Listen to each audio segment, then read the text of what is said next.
ഷാനവാസ് പറയണ അത് അനുവിന് കൊടുക്കരുത്, അത് ഇക്ക കൊണ്ടുപോയെന്ന് പറഞ്ഞാൽ മതി.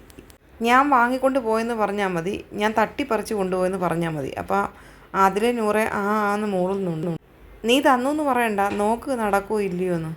ആദിലെ നൂറെ ഷാനവാസും കൂടി ഇരുന്ന് ഇന്ന് നടന്ന ടാസ്കിനെ പറ്റിയൊക്കെ സംസാരിക്കുകയാണ്. അനിമോളോട് അങ്ങനെ പറയണം, അനിമോളോട് ഇങ്ങനെ ചെയ്യണം, ഇപ്പം രാത്രി പറയണ്ട, നമുക്ക് നാളെ കാലത്ത് പറഞ്ഞാൽ മതി എന്നൊക്കെ പറഞ്ഞു കഴിഞ്ഞിട്ട് ആദില ഷാനവാസിനോട് ചോദിക്കുകയാണ്, നാളത്തെ എവിക്ഷനിൽ ഇക്കയ്ക്ക് ആര് പോകുമെന്നാണ് തോന്നുന്നത് ഇവിടെ നിന്ന്. ഷാനവാസ് ചിരിച്ചുകൊണ്ട് പറയുന്നുണ്ട്, ഞാനൊക്കെ പോകുമെന്നാണ് തോന്നുന്നതെന്ന്.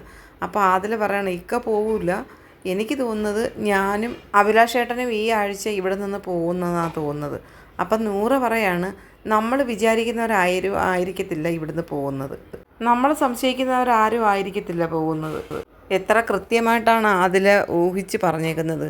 ഇപ്പം ഇതുവരെയുള്ള വോട്ടിംഗ് ലിസ്റ്റ് എടുത്തു കഴിഞ്ഞാൽ ഏറ്റവും ബാക്കിൽ നിൽക്കുന്ന ഒരാളാണ് അഭിലാഷ്. ആദില ഇതുവരെയുള്ള വോട്ടിനകത്ത് 4-ാമതാണ്. ഇനി 2-3 ദിവസം കൂടെ കഴിയുമ്പോൾ ഉള്ള വോട്ടിംഗ് നില എന്താണെന്ന് അറിയാൻ പറ്റില്ല.